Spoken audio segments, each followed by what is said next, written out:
개 같은 년! 아주 지랄을 하네! 커피는 무슨? 중대 전체가 벌벌 떠는 시한폭탄 후임 혹시 겪어보셨나요? 오늘은 그 시한폭탄이 하필 새로 부임한 여성 중령의 심지에 불을 붙여버린 사연입니다. 단결.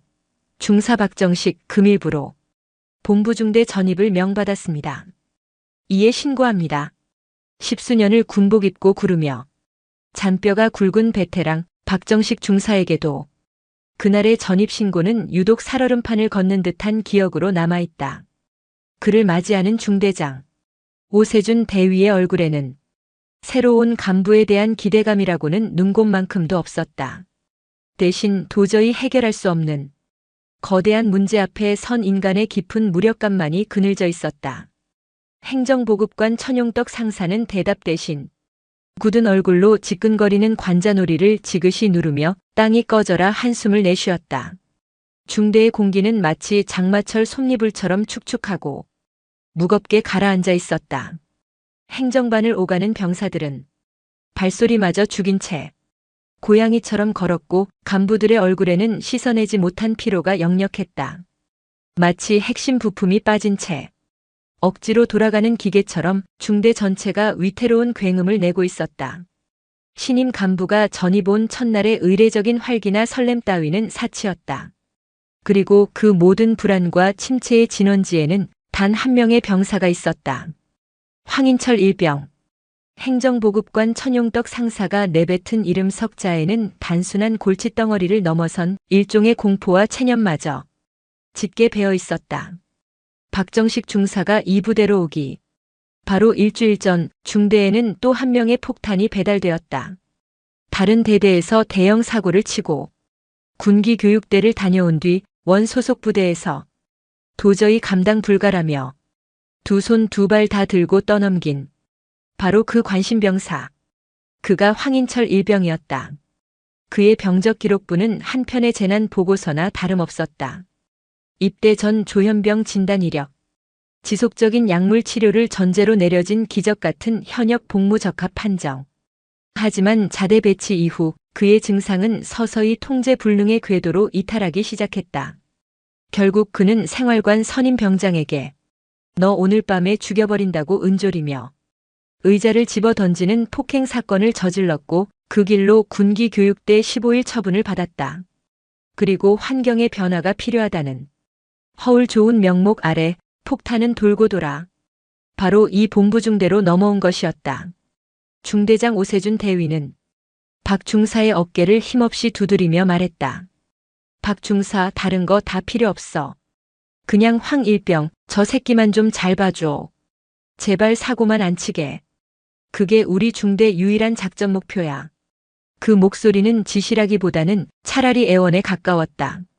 전입 신고를 마친 다음 날 박정식 중사는 천용떡 상사와 함께 정비고로 향했다.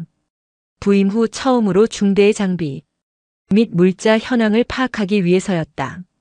그때 정비고 한 구석에 짐짝처럼 쭈그려 앉아 허공을 보며 알아들을 수 없는 소리를 중얼거리는 병사가 눈에 들어왔다. 황인철이었다. 천 상사는 질색이라는 듯 혀를 찼다. 저 새끼야. 저기 저렇게 처박아 두는 게 제일 속 편해. 뭘 시키면 배로 족같은 일이 생기거든. 그래도 뭐라도 시켜봐야 하지 않겠습니까? 사람 구실은 하게 만들어야죠. 저렇게 계속 둘 수는 없지 않습니까? 박정식 중사의 의욕 넘치는 말에 천 상사는 그럼 내가 한번 당해봐라는 듯한 냉소적인 표정을 지었다. 마침 중대 두동반 트럭의 타이어 공기압 점검이 필요했다. 박 중사는 황인철에게 다가갔다. 어이 황 일병. 이리 와서 나 좀 도와라. 황인철은 대답 없이 마치 관절마다 녹이 쓴 로봇처럼 삐걱거리며 일어났다. 박 중사는 최대한 쉽고 단순한 작업부터 시켜보기로 마음먹었다. 저기 트럭 타이어 보이지? 가서 발로 한 번씩 세게 걷어차봐. 바람 빠진 곳 없나? 소리 들어보는 거다. 하지만 황인철은 움직이지 않았다. 그의 텅 빈 시선은 타이어가 아닌 트럭 운전석 문짝에 달린 동그란 백미러에 고정되어 있었다. 황 일병, 내 말 안 들리나? 바로 그때였다. 황인철이 혼잣말로 무언가를 중얼거리면서 옆에 놓인 쇠 파이프 쪽으로 걸어갔다. 뭐라는 거야, 이 새끼가? 박 중사가 되묻는 순간 황인철은 쇠 파이프를 벼락같이 집어들고는 백미러를 향해 풀스윙을 하려 했다. 야, 이 미친 개새끼야. 박 중사가 기겁하며 본능적으로 그의 팔을 낚아챘다. 단 1초만 늦었어도 중대 자산이 눈앞에서 박살날 뻔한 아찔한 순간이었다. 황인철은 팔을 붙들린 채로도 깨버려야 해 라는 알아들을 수 없는 소리만 반복했고 그의 눈은 완전히 풀려 있었다. 박 중사는 등골을 타고 식은땀이 흐르는 것을 느꼈다. 이건 단순히 군 생활에 적응 못하는 고문관의 수준이 아니었다. 언제 터질지 모르는 안전핀 뽑힌 수류탄. 그 자체였다. 그는 천상사에게 다가가 단호하게 말했다. 행보관님, 안 되겠습니다. 저 병사는 정비고 출입을 금지시켜야 합니다. 저 자신도 제 신변의 안전을 보장 못하겠습니다. 천상사는 그럴 줄 알았다는 듯 씁쓸하게 고개를 끄덕였다. 그날 밤 부대 인근의 허름한 곱창집에서 오세준 대위와 천용떡 상사가 소주잔을 기울이고 있었다. 타다 남은 연탄재처럼 두 사람의 얼굴에는 깊은 피로와 무력감이 재처럼 내려앉아 있었다. 행보관님, 이제 어떡합니까? 진짜. 정비고도 안 돼, 행정반도 안 돼, 취사장 보냈더니 거기 칼이 있어서 안 된다고 난리치고 쟤는 대체 어디에 둬야 합니까? 오대위가 답답한 속을 토해냈다. 천상사는 말없이 소주를 목구멍으로 털어넘겼다. 방법이 있나? 의병 전역시키자고. 의무대에 서류를 몇 번이나 쳐올렸는데 거기 군의관 새끼들은 맨날 약물 통제 가능, 현역 복무 적합. 이 지랄만 떨고 있으니 위에서는 사고 치지 말라고. 매일 쪼아대지 밑에 애들은 저 새끼 때문에 못 살겠다고 아우성이지. 우리가 무슨 부처님 가운데 토막입니까? 부처님 할아버지가 와도 저런 새끼는 못 다뤄요. 그래도 우리가 지휘관인데 책임을 져야죠. 책임? 중대장님, 저놈 하나 때문에 우리 중대 애들 전부 정신병 걸릴 판입니다. 어젯밤에는 불침번 서다가 갑자기 복도에서 소리를 꽥꽥 질러서 애들 다 깨우고 지랄 발광을 했습니다. 선임들은 걔 때문에 밤에 잠도 제대로 못 자고 후임들은 걔 눈치 보느라 하루 종일 얼어붙어 있고. 이게 정상적인 부대입니까? 천상사의 목소리가 높아졌다. 그의 말은 오 대위의 가슴을 후벼 팠다. 틀린 말이 하나도 없었다. 황인철 한 명 때문에 부대 전체의 사기와 기강이 뿌리부터 썩어 들어가고 있었다. 하지만 그렇다고 그를 내칠 수도 포기할 수도 없었다. 그는 서류상 엄연히 자신의 부하였다. 그저 아무 일 없이 시간만 흘러서 저 새끼 전역하는 날만 오기를 비는 수밖에요. 오대위가 자조적으로 말했다. 결국 그들이 내린 결론은 완벽한 방치였다. 어떻게든 사고가 나지 않을 가장 위험도가 낮은 곳에 그를 격리하고 시간을 버는 것. 그것이 군복 입은 두 남자가 할 수 있는 전부였다. 그러던 어느 날 변화의 바람이 불어왔다.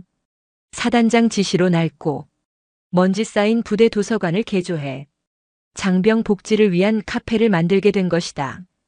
번듯한 에스프레소 머신과 그라인더가 들어왔고 아늑한 테이블과 의자가 배치되었다. 이름하여 단결 카페.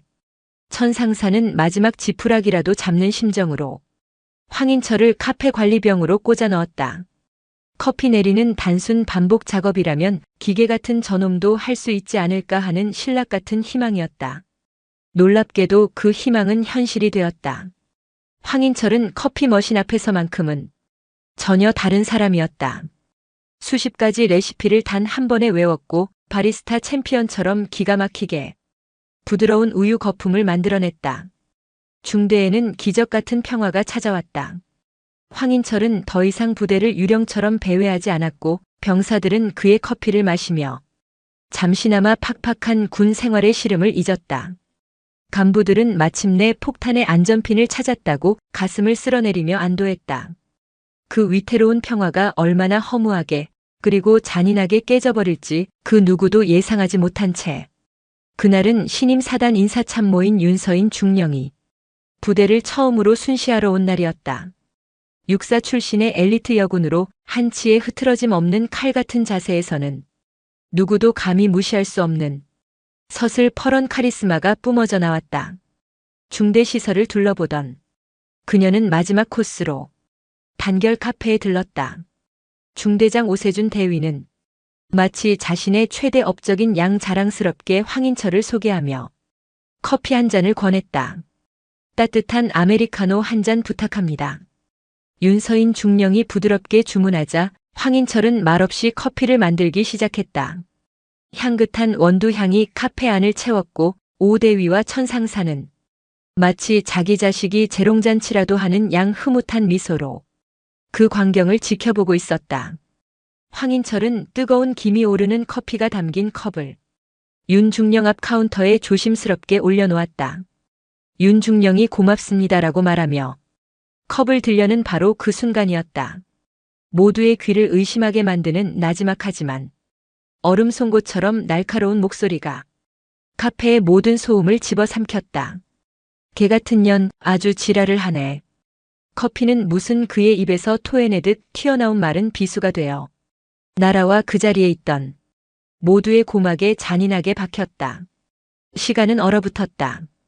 윙윙거리던 커피 머신의 소음도 저 멀리 연병장에서 들려오던 훈련 구호도 심지어 자신의 심장 소리조차 들리지 않는 완전한 진공의 상태. 박정식 중사는 자신의 눈과 귀를 의심했다. 헛것을 들었기를 이 모든 것이 지독한 악몽이기를 간절히 바랐다. 하지만 그의 눈앞에 펼쳐진 광경은 부정할 수 없는 냉혹한 현실이었다. 오세준 대위의 얼굴은 하얗게 질리다 못해 푸르스름한 빛이 돌았다. 평소 어떤 위기 상황에서도 능글맞은 여유를 잃지 않던 그의 입이 미세하게 벌어진 채 닫히지 않았고 동공은 초점을 잃고 허공을 미친 듯이 헤매고 있었다. 행정보급관 천용떡 상사는 물 밖으로 나온 붕어처럼 입만 뻐끔거릴 뿐 아무 소리도 내지 못했다. 그의 굵고 주름진 손이 경풍이라도 난 듯 부들부들 떨리는 것이 보였다. 카페에 있던 다른 병사들은 약속이라도 한 듯 모두 고개를 숙인 채 그 자리에 돌처럼 굳어버렸다. 숨쉬는 법조차 잊어버린 사람들처럼 그들의 공포 어린 시선이 향하는 끝에는 윤서인 중령이 있었다.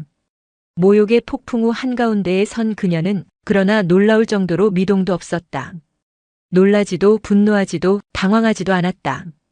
그저 컵을 향해 뻗었던 손을 천천히 거두고는 자신을 향해 순도 100%의 증오를 쏘아붙이는 황인철을 똑바로 마주볼 뿐이었다. 그녀의 차분하고 깊이를 알 수 없는 눈빛은 마치 외과 의사가 암세포를 관찰하듯 황인철의 얼굴과 눈빛, 자세, 그 모든 것을 하나하나 해부하고 분석하는 듯 했다. 그 지독한 침착함이 오히려 주변의 공기를 더욱 서늘하게 만들었다. 얼마나 지났을까? 1초가 1년처럼 느껴지는 지옥 같은 정적을 깬 것은 윤서인 중령이었다. 그녀는 황인철에게서 시선을 거두고 넋이 나간 중대장에게로 얼음장처럼 차갑게 고개를 돌렸다. 그녀의 목소리는 분노로 떨리지 않았다.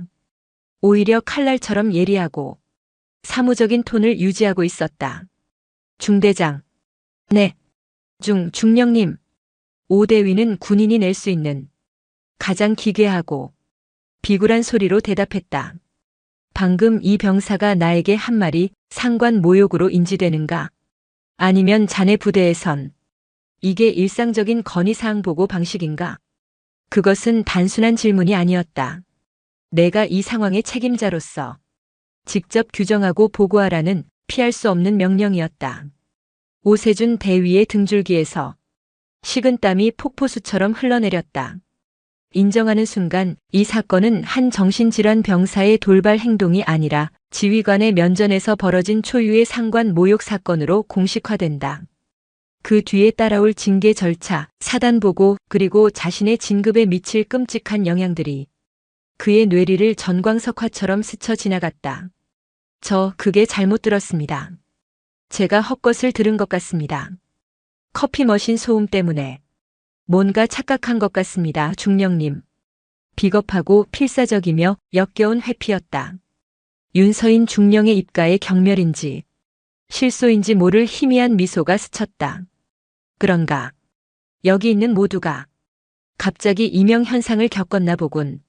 행정보급관, 상사, 천용떡, 천상사가 거의 비명에 가까운 목소리로 외쳤다. 이 병사 이름과 계급은 일병 황인철입니다. 금일부로 저 병사의 카페 출입을 금지시키고 내 사무실로 정식 서면 보고하도록. 병적기록부 사본, 신상명세서 전입 이후 모든 특이사항, 이 부대에서 저 병사에 대해 조치했던 모든 내용을 단 하나도 빠짐없이 오늘 17시까지. 네, 알겠습니다. 윤서인 중령은 더 이상 아무 말도 하지 않았다. 그녀는 자신이 주문했던 김이 모락모락 피어오르는 아메리카노에는 눈길 한 번 주지 않고 얼음 조각상처럼 몸을 돌려 카페를 나갔다. 그녀의 군화 소리가 멀어지자 얼어붙었던 카페 안의 시간이 그제야 고통스러운 신음을 내며 흐르기 시작했다. 이런 거지 같은 새끼가 진짜. 가장 먼저 이성을 되찾은 것은 천용떡 상사였다. 그는 당장이라도 카운터 너머로 뛰어들어가 황인철의 멱살을 잡고 아스팔트에 갈아버릴 것처럼 달려들었다. 박정식 중사가 간신히 그의 앞을 막아섰다. 행보관님, 진정하십시오. 여기서 이러시면 일이 더 커집니다. 이거 놔, 박 중사. 저 미친 새끼, 내가 오늘 영창이 아니라 관에 쳐넣어버릴 테니까. 하지만 황인철은 태연했다. 그는 천상사의 살기 어린 고함에도 아랑곳하지 않고 윤중령이 두고 간 커피를 싱크대에 쏟아버린 뒤 다시 행주를 들어 머신을 닦기 시작했다. 그의 세상에는 오직 자신과 커피 머신만이 존재하는 듯 했다. 그 기괴할 정도의 평온함이 지켜보는 이들을 더욱 소름 돋게 만들었다. 오세준 대위는 다리가 풀린 듯 의자에 주저앉았다. 그는 떨리는 손으로 담배를 꺼내 물었다. 하시발 다 끝났다. 내군 생활. 그의 절망적인 독백을 들은 천상사는 분노의 화살을 그에게로 돌렸다. 중대장님, 이제 속이 시원하십니까? 제가 저 새끼 저기 처박아 둘 때 뭐라고 했습니까? 언젠가 꼭 대형 사고 칠 거라고 했죠. 그걸 괜찮다, 어떻게든 되겠지 하면서 방치하고 덮어준 게 누굽니까? 뭐요? 행보관님, 지금 나한테 책임을 떠넘기시는 겁니까? 저 새끼 카페 관리병으로 추천한 게 누군데? 그때는 행보관님도 이게 최선이고 신의 한 수라고 하지 않으셨습니까? 두 지휘관의 추악한 고성이 카페 안을 울렸다. 서로에게 책임을 떠넘기며 자신들의 안위와 진급을 걱정할 뿐 사태의 본질을 해결하려는 의지는 누구에게도 보이지 않았다. 소식을 듣고 달려온 다른 간부들은 어쩔 줄 몰라 하며 두 사람의 눈치만 살폈다. 그날 오후 중대는 윤서인 중령이라는 보이지 않는 태풍의 눈 안으로 남김없이 빨려 들어갔다. 천상사는 17시에 맞춰 그녀에게 보고할 서류 뭉치를 만드느라 행정반 창고를 뒤집어 엎으며 먼지를 뒤집어 써야 했다. 오대위는 대대장에게 불려가 30분 넘게 쌍욕을 들어가며 고개를 숙이고 있어야 했다. 소문은 삽시간에 부대 전체로 퍼져나갔다. 본부중대 미친놈이 신임 인사참모한테 면전에서 쌍욕을 박았다더라는 이야기는 온갖 살이부터 부대를 전염병처럼 떠돌았다. 하지만 예상과 달리 윤서인 중령은 아무런 후속 조치를 취하지 않았다. 그녀는 천상사에게 보고받은 서류를 검토한 뒤 알겠다는 한마디만 했을 뿐 황인철에 대한 징계위 소집을 요청하지도 중대에 별다른 지시를 내리지도 않았다. 마치 그날의 치욕적인 모욕을 모두 잊어버린 사람처럼 그녀는 자신의 업무에만 몰두했다. 그녀의 침묵은 중대 간부들에게 더 큰 공포였다. 차라리 화를 내고 징계를 요구하는 편이 나았다. 이렇게 아무런 반응이 없으니 마치 사형 집행 날짜를 기다리는 사형수처럼 피가 바싹바싹 마르는 기분이었다. 하지만 윤중령은 잊은 것이 아니었다. 그녀는 관찰하고 있었다. 그녀는 자신의 사무실 창문 너머 연병장 구석에 쪼그려 앉아 혼잣말을 하는 황인철을 쌍안경으로 지켜보았다. 카페를 잃고 다시 부대를 배회하는 유령이 된 그의 동선을 시간대별로 기록했다. 주말에는 불시에 PX를 방문해 병사들이 무엇을 사고 어떤 이야기를 나누는지 살폈다. 중대 행정반에 들러서는 병사들의 주간 외출 및 외박 대장을 이전 기록까지 훑어보며 특이사항이 없는지 샅샅이 검토했다. 그녀의 행동에는 뚜렷한 목적이 없어 보였지만 박정식 중사는 그녀가 무언가를 찾고 있음을 직감했다. 마치 숙련된 사냥꾼이 먹잇감의 모든 흔적을 쫓으며 완벽한 기회를 노리는 것처럼. 그러던 어느 주말 오후 마침내 사냥꾼의 덫에 먹잇감이 걸려들었다. 생활관에서 병사 한 명이 울상을 지으며 행정반으로 달려왔다. 평소 성실하고 품행이 방정하기로 소문난 김민석 일병이었다. 단결. 박정식 중사님 큰일 났습니다. 무슨 일이야 김민석 일병. 침착하게 말해봐. 제 나라 사랑 카드가 없어졌습니다. 분명 아침에 관물대 지갑 안에 넣어둔 것을 확인했는데 아무리 찾아도 보이지 않습니다. 분실인지 도난인지 알 수 없는 상황. 박 중사가 일단 김일병을 진정시키고 함께 생활관을 다시 수색했지만 카드는 나오지 않았다. 바로 그때 김일병의 휴대폰으로 문자 메시지 한 통이 도착했다. KB나라 사랑 15시 32분 승인. 김민석님. 13,500원. 사용처 4단 단결마트. 김민석 일병의 얼굴이 하얗게 질렸다. 중사님 저는 오늘 PX에 간 적이 없습니다. 계속 생활관에서 책 보고 있었습니다. 그 순간 박정식 중사의 뇌리에 한 사람의 얼굴이 섬광처럼 스쳐 지나갔다. 그리고 거의 동시에 행정반 문이 열리며 윤서인 중령이 들어섰다. 그녀는 방금 전에 소동을 다 들었다는 듯 차분한 목소리로 말했다. 박 중사, 방금 그 카드 결제 내역 나에게 보고하도록. 그리고 김민석 일병, 잠시 나 좀 보지. 윤서인 중령의 눈이 조용히 빛나고 있었다.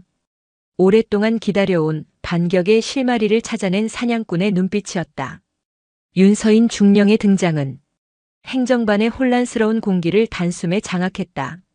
그녀의 목소리는 낮고 차분했지만 그 안에 담긴 흔들림 없는 권위는 겁에 질린 김민석 일병과 당황한 박정식 중사를 동시에 집중시켰다. 김민석 일병. 이 일병. 김민석. 많이 놀랐을 텐데 걱정하지 마라. 윤중령은 김일병을 자신의 옆 의자에 앉혔다. 겁에 질린 병사를 다그치지 않고 오히려 그의 눈을 맞추며 안정시키려는 그녀의 태도는 노련한 베테랑 형사의 그것과 같았다. 지금부터 내가 하는 질문에만 아는 대로 침착하게 답하면 된다. 이건 너의 잘못이 아니야. 그녀의 차분한 음성에 김일병은 겨우 안정을 되찾고 고개를 끄덕였다. 카드는 정확히 언제 마지막으로 봤지? 오늘 아침 08시 점호 직후 관물대를 정리하면서 지갑 안에 있는 것을 확인했습니다. 그때 지갑에서 교통카드를 빼고 다시 지갑을 서랍에 넣었습니다. 지갑을 둔 서랍은 잠글 수 있는 건가? 아닙니다. 잠금 장치가 없는 일반 서랍입니다. 오늘 너와 같은 생활관을 쓰는 병사들은 모두 어디에 있었나? 생활관에 혼자 남아있던 인원은 없었나? 모두 각자 작업이 있었습니다. 황일병과 박상병은 저와 함께 제초 작업에 나갔고 김상병은 통신반으로 갔습니다. 생활관은 비어 있었습니다. 질문은 집요하고 구체적이었다.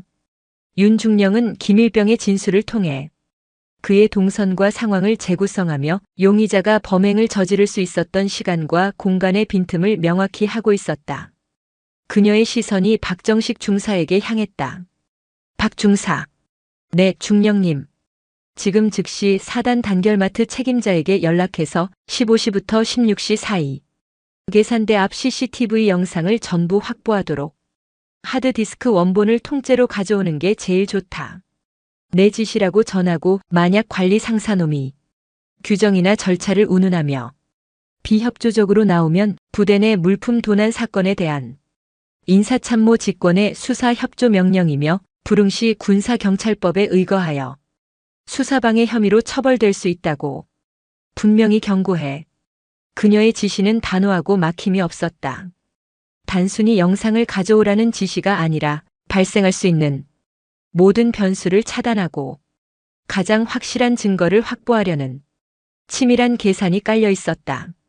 박정식 중사는 자신도 모르게 군기가 바짝 든 목소리로 대답했다. 네, 알겠습니다. 즉시 다녀오겠습니다. 박정식 중사가 단결마트로 달려가고 김민석 일병을 생활관으로 돌려보낸 윤중령은 행정반에 홀로 남아 무언가를 기다렸다. 그녀는 아까 천상사에게서 받은 황인철의 서류처를 다시 꼼꼼히 검토했다. 이전 부대에서의 폭행 사건 기록, 군 병원의 진료 기록, 그리고 우리 중대로 전입 온 이후의 관찰 기록까지 흩어져 있던 점들이 하나의 선으로 이어지고 있었다. 얼마 후 박 중사가 상기된 얼굴로 돌아왔다. 그의 손에는 USB 하나와 서류 몇 장이 들려 있었다. 중령님, 영상 확보했습니다. 그리고 이것은 해당 시간대 모든 결제 기록입니다.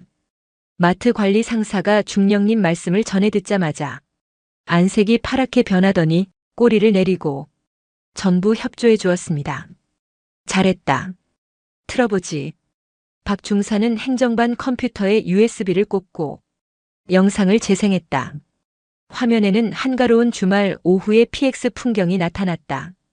윤중령은 정확히 15시 32분으로 시간을 옮겼다. 화면 속에는 익숙한 인형이 서 있었다. 구부정한 자세, 초점 없는 눈으로 주변을 불안하게 힐끔거리는 모습. 황인철 일병이었다. 그는 과자 몇 봉지와 음료수를 계산대 위에 올려놓고 주머니에서 카드를 꺼내 단말기에 꽂았다. 그의 손놀림은 어딘지 모르게 서툴고 초조해 보였다. 결제가 끝나자마자 그는 영수증도 챙기지 않고 물건을 비닐봉지에 대충 쑤셔넣고는 누군가에게 쫓기기라도 하는 듯 황급히 PX를 빠져나갔다. 윤중령은 영상을 여러 번 돌려보며 그의 행동 패턴 하나하나를 눈에 새겼다. 그의 불안한 시선, 서두르는 몸짓, 모든 것이 그의 유죄를 소리 없이 증언하고 있었다. 그녀는 박 중사에게 물었다. 이 시간 황인철 일병의 임무는 뭐였지? 확인해보니 카페 폐쇄 이후 별다른 보직이 없어 개인 정비 시간이었습니다. 생활관 대기였습니다. 김민석 일병의 생활관에 아무도 없던 시간과 정확히 겹칩니다. 기회, 수단, 그리고 영상 증거. 모든 것이 완벽했다. 퍼즐의 마지막 조각이 제자리를 찾았다. 윤중령은 자리에서 일어났다. 그녀의 표정은 얼음처럼 차가웠지만 눈은 조용히 타오르고 있었다. 중대장과 행보관을 내 사무실로 오라고 하게. 그리고 황인철 일병도. 그녀는 덧붙였다. 강제로 끌고 오지 말고 인사참모님께서 잠시 보자고 하신다고 조용히 데려와. 덫의 마지막 단계는 먹잇감이 스스로 덫안으로 걸어 들어오게 만드는 것이었다. 인사참모실에는 숨막히는 침묵이 흘렀다. 윤서인 중령을 중심으로 마치 재판정의 배심원처럼 굳은 얼굴에 오세준 대위, 천용떡 상사, 박정식 중사가 서 있었다. 그리고 그들 앞에 황인철 일병이 고개를 푹 숙인 채 서 있었다. 그는 자신이 왜 이곳에 불려왔는지 전혀 감을 잡지 못하는 듯 여전히 멍한 표정으로 바닥만 내려다보고 있었다. 윤중령이 고요를 깨고 입을 열었다. 황인철 일병. 일병 황인철. 오늘 15시부터 16시 사이 어디에 있었나? 생활관에 있었습니다. 그의 목소리는 거의 기어들어갈 듯 작았다. 혼자 있었나? 그렇습니다. 이상하군. 윤중령은 책상 위의 모니터를 황인철 쪽으로 돌렸다. 화면에는 PX CCTV 영상이 정지된 채 떠 있었다. 정확히 황인철이 김민석 일병의 카드로 결제하는 순간이었다. 이 영상에 찍힌 사람은 너와 아주 닮았는데 내가 생활관에 있었다면 이건 누구지? 내 쌍둥이 형제라도 군 복무를 같이 하고 있나? 모니터를 본 황인철의 동공이 지진이라도 난 듯 격렬하게 흔들렸다. 그의 어깨가 움찔 떨렸고 입술이 파르르 경련했다. 처음으로 그의 가면 같은 무표정이 깨지고 당혹감과 원초적인 공포가 드러나는 순간이었다. 그는 필사적으로 고개를 저었다. 저 아닙니다. 제가 아닙니다. 저런 곳 간 적 없습니다. 그런가? 윤중령은 여유롭게 등받이에 몸을 기댔다. 그럼 이건 어떻게 설명할 거지? 그녀는 박 중사가 가져온 결제 기록 사본을 들어보였다. 15시 32분 단결마트 13,500원. 결제 카드 소유주 김민석 일병. 그리고 이 카드는 지금 김민석 일병에게 없어. 혹시 어디 있는지 아나? 모릅니다. 제가 어떻게 압니까? 황인철의 목소리가 날카롭게 변했다. 궁지에 몰린 짐승이 내는 것과 같은 소리였다. 그때였다. 윤중령의 표정에서 마지막 온기마저 사라졌다. 그녀는 황인철에게 마지막 질문을 던졌다. 황일병, 지금 내 전투복 바지 주머니에 들어있는 게 뭐지? 그 순간 황인철의 얼굴에서 핏기가 완전히 가셨다. 그는 자신도 모르게 전투복 바지 주머니를 움켜쥐었다. 그 안에는 PX에서 훔친 카드로 산 아직 채 뜯지도 않은 과자들이 들어있었다. 그는 모든 것을 들켰다는 사실을 깨달았다. 내놔. 윤중령의 목소리는 명령이었다. 황인철은 잠시 망설이다가 체념한 듯 떨리는 손으로 주머니에서 비닐봉지를 꺼내 책상 위에 올려놓았다. 봉지 안의 과자들은 그의 범행을 증명하는 낙인과도 같았다. 아! 황인철의 입에서 의미 없는 신음이 터져나왔다. 그의 눈에 다시 도끼가 번졌다. 그는 윤중령을 노려보며 알아들을 수 없는 욕설을 중얼거리기 시작했다. 시발 내가 뭔데 다 죽여버릴 거야. 가만 안 둬. 오세준 대위와 천상사는 이제 이 상황을 어떻게든 수습해야 한다는 생각에 안절부절 못했다. 하지만 그들이 입을 열기도 전에 윤서인 중령이 먼저 움직였다. 그녀는 더 이상 황인철을 보지 않았다. 대신 책상 위에 전화기 수화기를 들었다. 그리고는 망설임 없이 또박또박 번호를 눌렀다. 방 안에 있는 모두가 숨을 죽였다. 전화기 너머의 교환병에게 그녀가 말했다. 그 목소리는 강철처럼 단단하고 차가웠다. 여기 사단 인사참모다. 군사경찰대 수사과 연결해. 수화기를 내려놓는 소리가 사형 선고의 망치 소리처럼 인사참모실 안을 울려 퍼졌다. 황인철의 얼굴에서 도끼와 분노가 거짓말처럼 사라지고 그 자리에는 오직 순수한 공포만이 남았다. 군기 교육대나 영창이 아니었다. 이것은 범죄였고 자신을 데리러 오는 것은 선임이나 간부가 아닌 군사경찰이었다. 창밖으로 멀리서부터 사이렌 소리가 희미하게 들려오기 시작했다.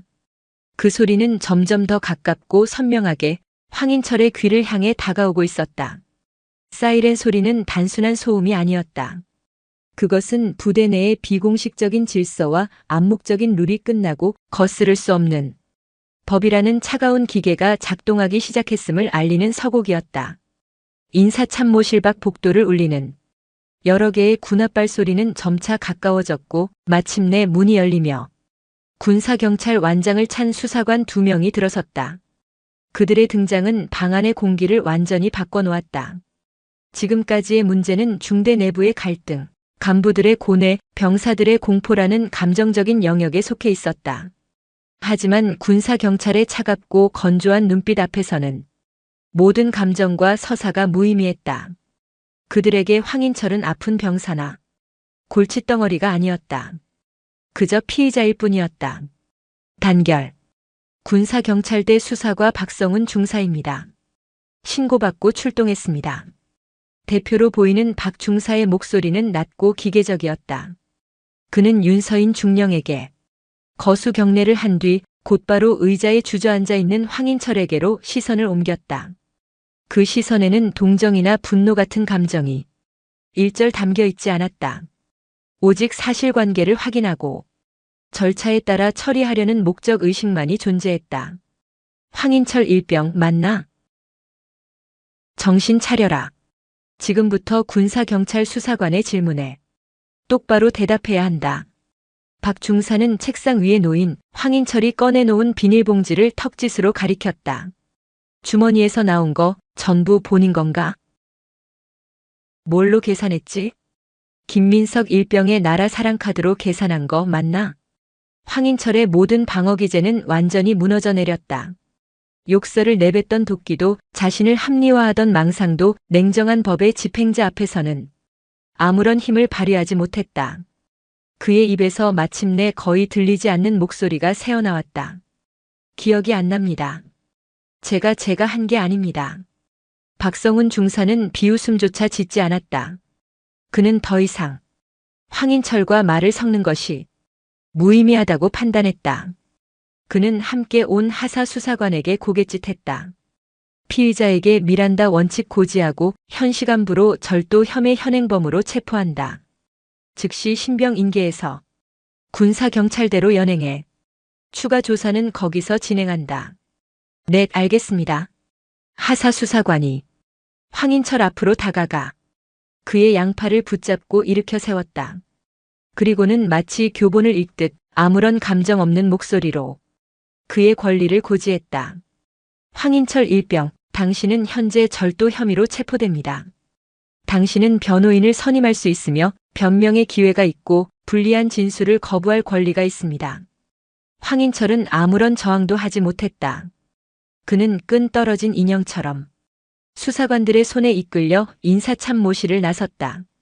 그의 축 처진 어깨는 한 군인의 군 생활이 가장 치욕적인 방식으로 끝나고 있음을 보여주고 있었다. 복도 창문 너머로 그가 군사경찰대 차량 뒷좌석에 구겨지듯 타는 모습이 보였다. 중대의 폭탄은 그렇게 너무나도 허무하게 제거되었다. 황인철이 사라진 인사참모실에는 무거운 침묵과 함께 희미한 소독약 냄새 같은 것이 남았다. 마치 오염된 무언가를 깨끗하게 치우고 난 뒤의 냄새 같았다. 박성훈 중사는 윤서인 중령에게 정식으로 서류를 건네며 말했다. 중령님, CCTV 영상 원본과 피해자 김민석 일병의 진술서 그리고 최초 목격자인 박정식 중사님의 진술서를 정식으로 요청드립니다. 그리고 이번 사건의 배경이 된 피의자의 과거 상관 모욕 행위에 대한 중령님의 진술이 결정적인 역할을 할 것 같습니다. 윤서인 중령은 기다렸다는 듯이 완벽하게 준비된 서류철을 내밀었다. 여기 필요한 모든 자료가 있다. 참고하도록. 박성훈 중사는 서류를 훑어보더니 놀란 표정을 지었다. 단순한 진술서가 아니었다.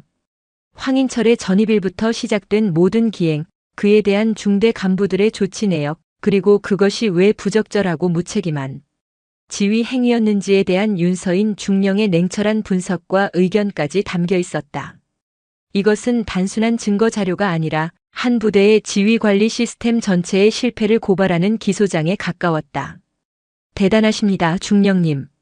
이렇게까지 정리해 주시면 저희 일이 훨씬 수월해집니다. 즉시 수사에 착수하겠습니다. 단결. 군사경찰들이 사라지자 그제야 오세준 대위가 참았던 말을 터뜨렸다. 그의 목소리에는 원망과 두려움이 뒤섞여 있었다. 중령님, 일이 너무 커진 것 아닙니까? 저 녀석 어차피 정신적으로 문제 있는 놈이고 곧 전역할 놈인데 그냥 영창 한 번 더 보내고 조용히 끝낼 수도 있었을 텐데 말입니다. 이제 이 일은 사단 전체에 보고될 거고 저와 행보관님은 그의 말은 징계를 면하고 싶다는 간절한 호소였다. 윤서인 중령은 그런 오대위를 한심하다는 듯 그러나 동시에 무지한 학생을 가르치려는 스승처럼 차갑게 바라보았다. 오대위. 자네는 아직도 문제의 본질을 전혀 파악하지 못하고 있군. 자네가 말하는 그 조용히 끝내는 방식이 바로 이 사태를 만든 진짜 원인이야. 그녀는 자리에서 일어나 창가로 걸어갔다. 창밖의 평화로운 부대 풍경과 인사참모실 안의 무거운 공기가 극명한 대조를 이루었다. 황인철 일병은 아픈 병사이기도 하지만 동시에 범죄를 저지른 군인이다. 그의 병이 모든 행동에 대한 면죄부가 될 수는 없어. 만약 우리가 이걸 또 좋은 게 좋은 거라며 덮었다면 다음번엔 무슨 일이 일어났을 것 같나? 김민석 일병의 카드가 아니라 부대 무기고 열쇠를 훔쳤다면 어쩔 뻔했지? 아니, 더 나아가서 그가 누군가를 정말로 해치거나 고통을 이기지 못하고 극단적인 선택이라도 했다면 그때도 조용히 끝낼 수 있었을까? 윤중령의 말 한마디 한마디는 날카로운 비수가 되어 오대위와 천상사의 가슴에 깊숙이 박혔다. 그들은 부끄러움에 고개를 들지 못했다. 언제나 어떻게든 사고만 나지 않게라는 소극적인 자세로 문제의 본질을 외면한 채 황인철을 방치하고 격리했던 과거의 시간들이 주마등처럼 스쳐 지나갔다. 윤중령의 목소리는 더욱 낮고 단호해졌다. 지휘관의 책임은 문제 병사 하나를 감싸주고 덮어주는 것에서 끝나는 게 아니야. 오히려 그 반대다. 부대 전체의 안전과 기강을 유지하고 이름도 없이 묵묵히 자신의 임무를 다하는 선량한 다수의 병사들을 소수의 위험으로부터 완벽하게 보호하는 것이 훨씬 더 크고 본질적인 책임이다.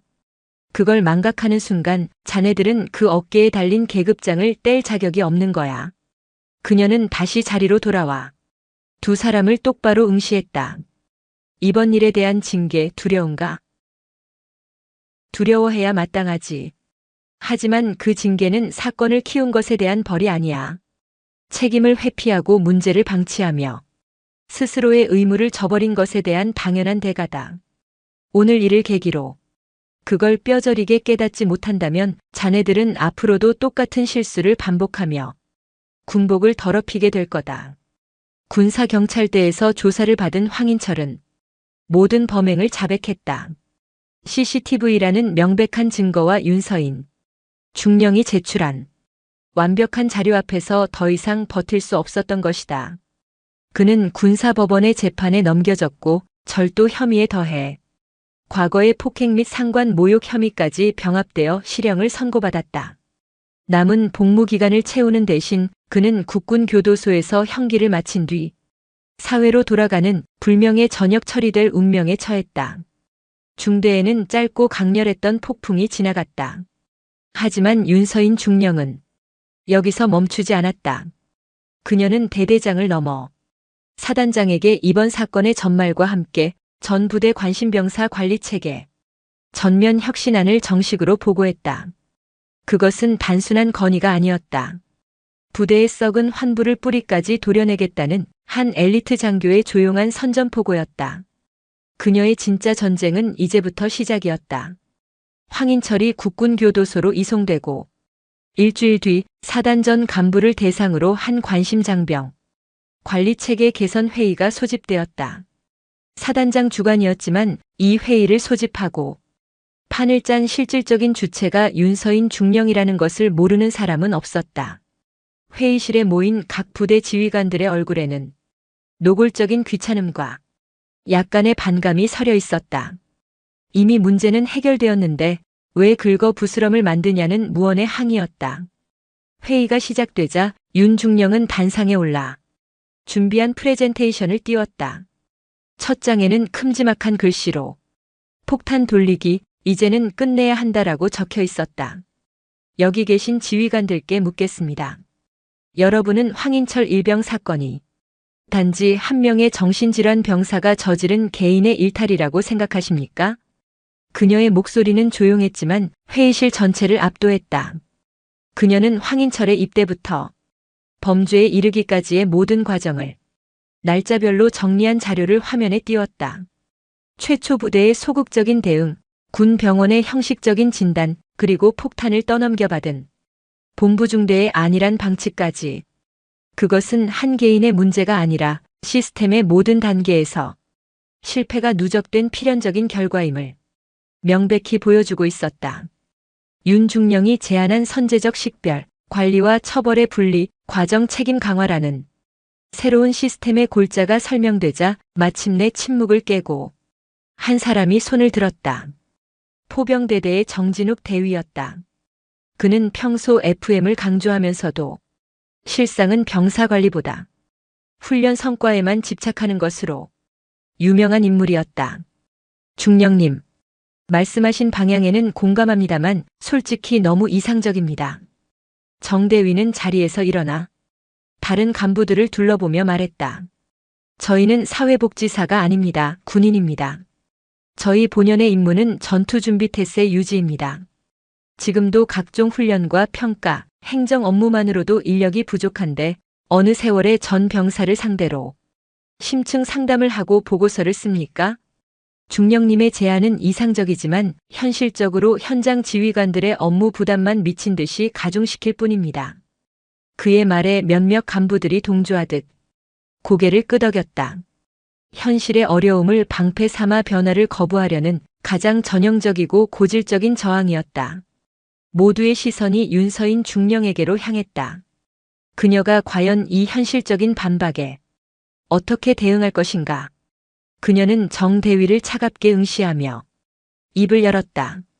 그녀의 목소리에는 감정이 아닌 데이터에 기반한 냉철한 논리가 담겨 있었다. 정대위, 질문 하나 하지. 업무 부담이라고 했나? 그렇습니다. 현실적으로 불가능한 수준의 업무 부담입니다.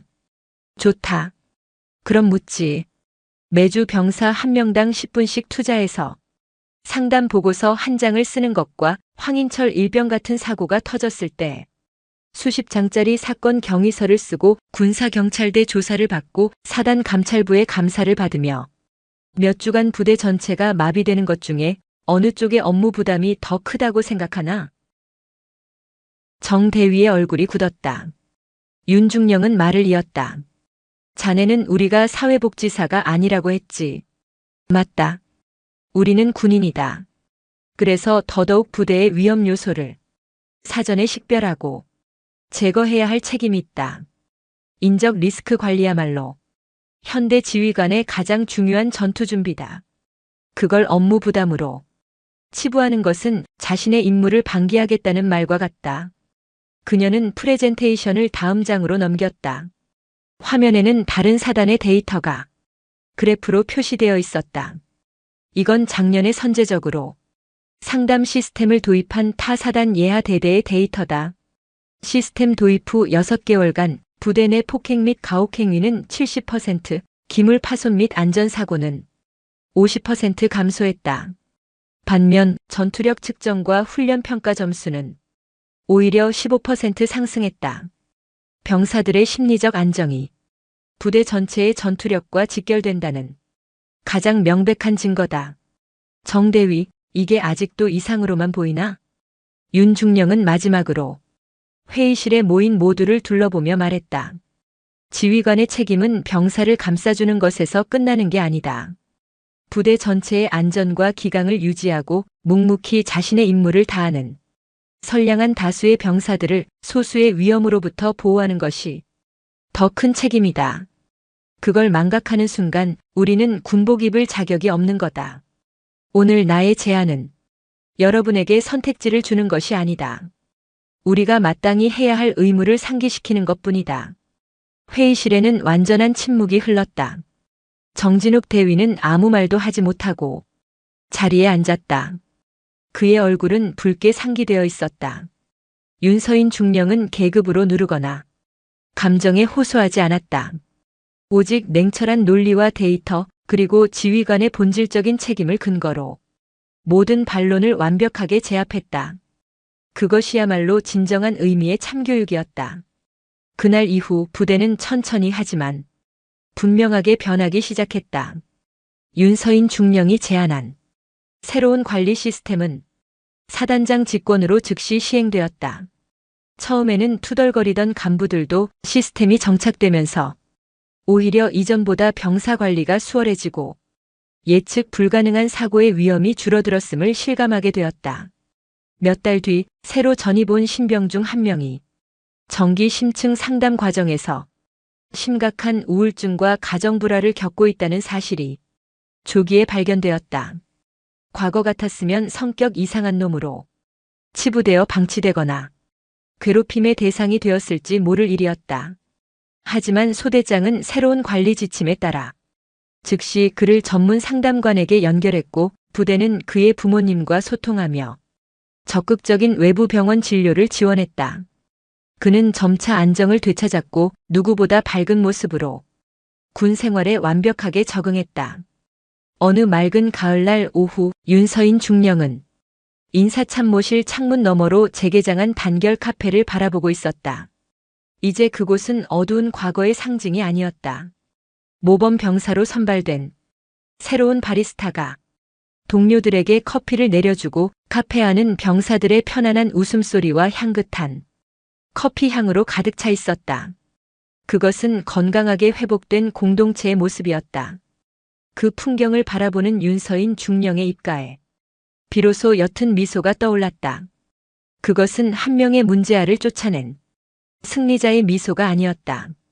모두가 외면하던 골마 터진 환부를 외면하지 않고 가장 아프고 힘든 방식으로 도려내어 새로운 살이 돋게 만든 진정한 리더의 조용한 만족감이었다. 부대에는 새로운 새벽이 오고 있었다. 오늘 사연 모음집의 이야기 어떠셨나요? 구독과 좋아요, 그리고 당신은 어디서 보고 계신지 댓글로 남겨주세요. 여러분의 응원이 사연 모음집에는 큰 힘이 됩니다. 감사합니다.